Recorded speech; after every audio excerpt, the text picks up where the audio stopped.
今次要同大家分享第4個講故事嘅秘訣：情緒引導。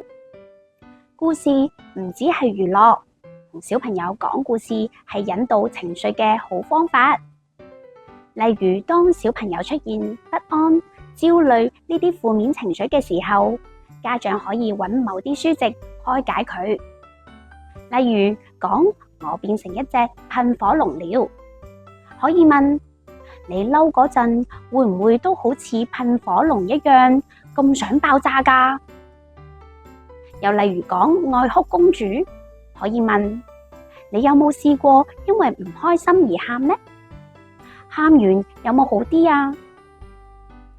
小朋友透過故事角色，慢慢學識表達自己嘅感受，建立同理心，亦學識點樣處理情緒。家長亦可以從中了解小朋友多一啲。